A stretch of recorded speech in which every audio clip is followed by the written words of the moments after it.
are talking good morning. It's the pregame show. We wanted to get you all wound up this morning with that crazy music. It is a Sunday morning, 8:03 Central Time there, Steve. Oh, yes. Well, I'm ready.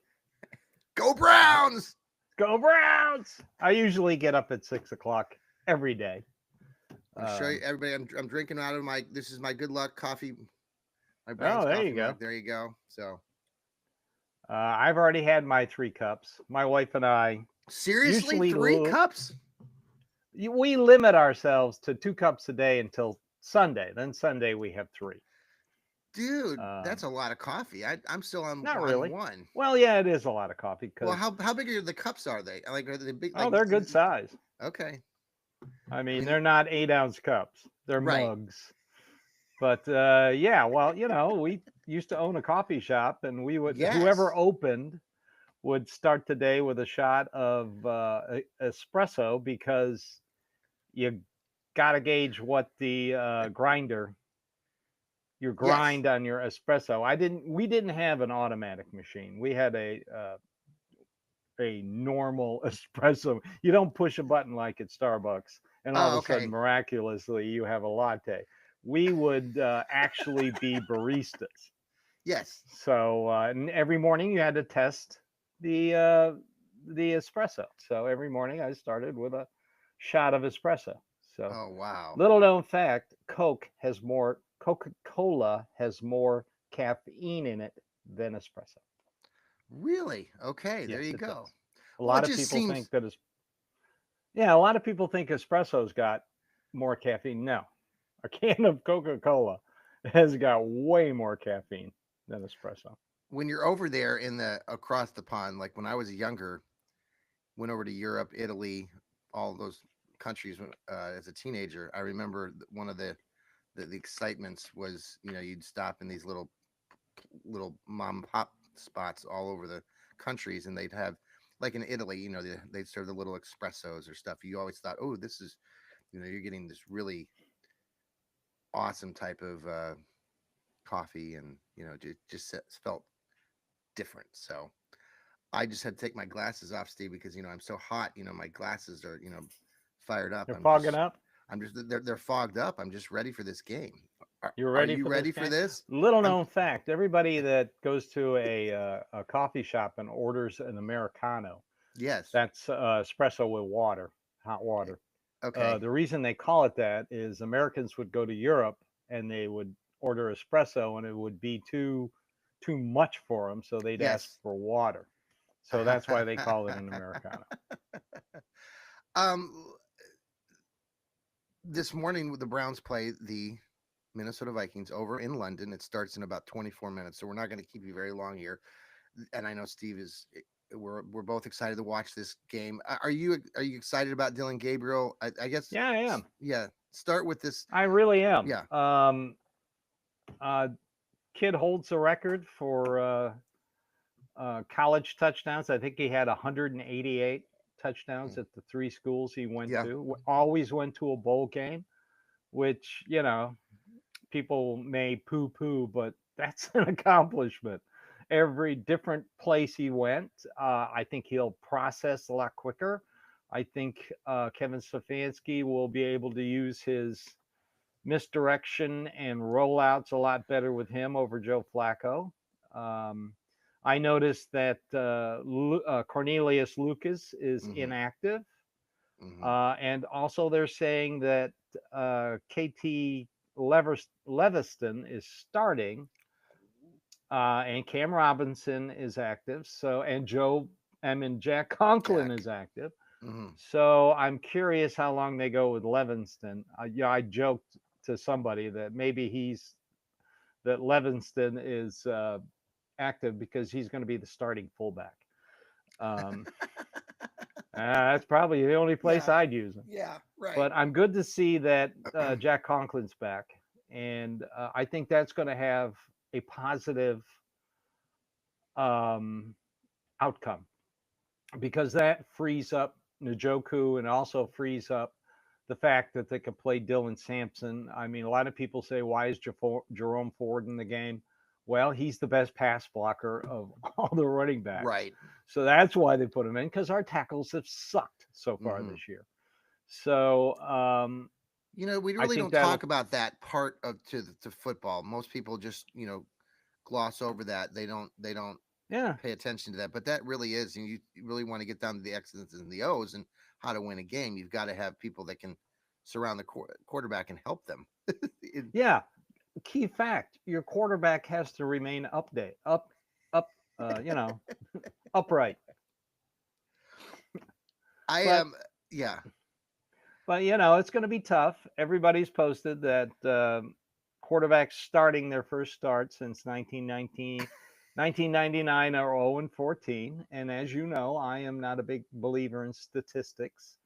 I believe in odds and trends. So I'm going with the yeah, gambler's premise that we're due. we're due. Absolutely. Um, the I was going to bring that up, but you just brought it up. That point that no quarterback has won in their opener. So that's a little Yeah. bit nerve wracking. But I agree with all the things that you said, and I listened to some of the stuff this morning on NFL Network for a few minutes, and they were talking about how they're going to try to, at least from the coaching perspective, roll Dylan Gabriel out, get him moving, um, something that he's comfortable doing. And like you said, with all those games that he has played over the years, all those, all the college experience he has, even Kevin Stefanski made light of his or Yeah. humor of his being around the Tommy Boy movie earlier this week, right? That's awesome.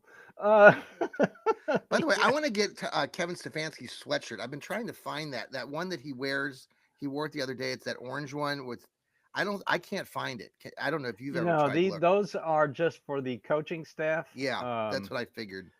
I like the one with the brownie and it says equipment staff on it. Yes, I've tried finding that too, but that's again just for There's the some staff. knockoffs out there, but Yeah. you wash it twice and it's gone. So okay, so the Browns have to move Dylan Gabriel around. We've talked about that part of it. On the defensive side of things, I find Ooh. this always interesting too. I think Andrew Sikora or whatever the guy's name who does the radio call, he tweeted out Siciliano. yesterday how the Browns over the last 3 years since 2023 have had the fewest or have allowed the fewest first downs on defense than any other team. Like 100, 611. they're 100 more less than like the Chiefs, I think, that are second place, which is phenomenal if you think about it over the stretch of the last 3 seasons. Just to show you how strong that Browns defense really is. Are you expecting the same thing today with Carson Wentz being the quarterback for the Vikings in their front Well, group? They're all banged up. the Vikings are starting a guy at center who's never taken a snap at center, Yeah, both in the NFL and in college. yeah, This guy has never snapped the ball. So, although Mason Graham was a little inconsistent last week, I think mhm, Malik Collins is going to feast on this guy. yeah. They also have an undrafted rookie free agent at left guard. So, yeah, I But we think. say these things, right, Steve? We say these things, Yeah, I and know. I said this thing last week with the Lions and the interior of their offensive line. yeah, But even though the Browns didn't get a sack, they pressured Jared Goff so much that every time you saw him coming off the field, he was shaking his head. I mean, the Lions punted 5 times, which yeah. is the most they had ever punted this year. Okay, good point. So, yeah. So, why fans love sacks, pressures are just as good. For sure. Yeah, yeah. So what else do we need to be paying attention to in this game, Steve, since the game time's coming up here in about 18 minutes? Well, Browns got to stop the run, and they've been doing it all year. Mm-hmm. Um, they got to get into Carson Wentz's head, Mm-hmm. like they got into Lamar Jackson's head, and Jordan Love's head, Mm-hmm. and Jared Goff's head. So let's see that. Offense, just keep giving it to Quinshawn Junkins. I mean, 115 total yards last week, against Yeah, the and Lions. Vikings That's are giving up encouraging. 130 yards on the Yeah. rush. So Yeah. So let's exploit their run defense. Um, the Vikings are out without their a key clog in their defense, Andrew Van Ginkel. mhm, Their defensive coordinator runs a lot of things through him. He's a linebacker edge rusher. He is out for the game. mhm, So I'm interested to see what kind of disguises he uses to try and confuse mhm, Gabriel, because that's what he does. mhm, That's his defensive motto. I mean, they will show different looks mhm. and they want to get this kid confused. So it's up to Kevin Stefanski to just call a I'm a great little game. I'm a little worried about Justin Jefferson, one of the best players in the NFL. I know he hasn't had Everybody a talks about him, but nobody talks about Addison. He had a hell of a game yeah, last week against for the sure. Steelers. Okay. So you got to pay attention to both of them. Well, both of them. Yeah. One of them is going to have some good numbers. I mean, I'm fantasy league, so I'm kind of. It's funny because I want Justin Jefferson to do well because it's fantasy football, but No, you don't. um, That's I why I don't play fantasy football. I know it's such a stupid thing. I can't So, do it. That means I'd have to root against the Browns. I can't do right. that. My cousins surprise. I got Friday evening. It was surprising. I got a random text message from my cousin. They decided to fly over there Friday night. They're retired and Oh wow. yeah, they have money. I was like, oh, okay. So they asked me what kind of shirt I wanted. They're gonna buy me a shirt apparently. So Oh um, nice. yeah, so they're looking forward to that. And then we were watching. What did you mention? Paul Brown already? Did we talk about that? Yeah.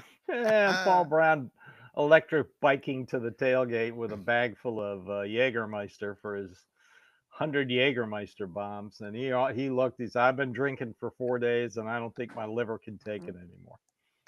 He's a Well, great guy. I we're pray to Browns God that he fans. You stays better healthy. learn to take it. Yeah. No, well, we've had him on here a couple times on our network and stuff, and Paul Brown's a great fellow. We'll have to get him on here soon. We got a comment in the chat section. Boy, Steve, we're let's see here. Somebody's awake. Let's see here. We got somebody named Grass and Bass. Who is better, Kevin Smith, the head coach? You say O'Connell. Okay. Did you see that? I think I don't know. Last week against Pittsburgh, Carson Wentz didn't look that great. So let's see what Kevin Stefanski can do with a younger quarterback Yeah. who is a lot more mobile than Joe Flacco. Yeah. I mean, we'll see pretty much the first series the Browns have. Well, they got off to a good start last week. Well, that was their scripted plays. Sure. Unfortunately, you've got to carry that over to your next possession. And there's a lot of pressure on the players to do that. And they failed miserably because the Lions made the correct adjustments. So, well, and that's the thing. It's like that first series back when we took the lead in that game. I was disappointed with the defense that we gave up. I know they're scripted plays, but they went right down the field and scored on us. yeah. And I was like, there's an opportunity for our defense, who has been so solid otherwise, to kind of stand up to the test, but they didn't. I thought I gave them a D or an F on that series. I mean, I know it's these initial series, and they're we're supposed to score, Well, but they did the same thing with Cincinnati, very yeah, first possession. But to answer the question, we're going to find out today. yeah. Um, I'm going to be watching their first, second, third possession. Let's see what they do. Minnesota, like I said, their defensive coordinator disguises things excellently. Yeah. He's going to throw the kitchen sink at the rookie quarterback. So let's see what happens. We're going to let everybody go here. One last question for you, Steve, before I let you go. I know that even the Pittsburgh folks, our Steeler fans first group, Jeff Hartman and stuff, they were talking about it yesterday on one of their shows, that they think they were standing up for the Browns and saying how it's ridiculous that the Minnesota Vikings agreed with the NFL to stay over there for 2 weeks to then grant them a bye next week, but the Browns have to go over there and they have to return now to play the Steelers, who are coming off a bye because they just were in England, and they just think that that's ridiculous that the Browns, that the NFL did this to the Browns, which I thought, thank you, Jeff, and the group there, Steelers, for pointing that out. What do you think about that? I mean, it is what it is, but Well, like I said in my blog on Monday, screw you, NFL. right, okay, That's how I feel about it. I mean, come on. I mean, first they let the Ravens celebrate their 30 years and give them the Browns as their home opener. And Yeah. now they're, did the same doing thing. Cleveland no favors. No favors. We're never going to get a break when it comes to the NFL and the league office until we're good. Well, they started building the new stadium. The new stadium, they broke ground.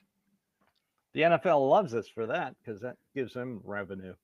It's funny when you look back. I see some these social media posts on Facebook, like I said, old picture of them building municipal stadium this morning, and that's just the black and whites, and they're putting the black and white photos there. They're putting up, just really interesting to see those, and now to think about what we do with these new stadiums. It's just fascinating. 100 years later. So, Steve, I hope you have a very good rest of your morning. Go Browns! Go Browns! Hey everybody, let's get this done. 10 minutes. Thanks again for tuning in here to the Fanatical Elves Network. We'll be bringing you a post-game show later after the game at some point this afternoon. So stay tuned for that. Again, Steve will might be before noon here. Yeah, Steve will be bringing his reaction to the Dog Pound South programming here tomorrow as well. Maybe we'll get Steve on if the Browns win for our post-game show. We'll see. But until next time, everybody, have a very good rest of your morning. Go get some breakfast. Wake up with a cup of coffee like I'm doing right here. Go Browns are going to get this win. Here we go, Brownies. Here we go. Hoof, hoof.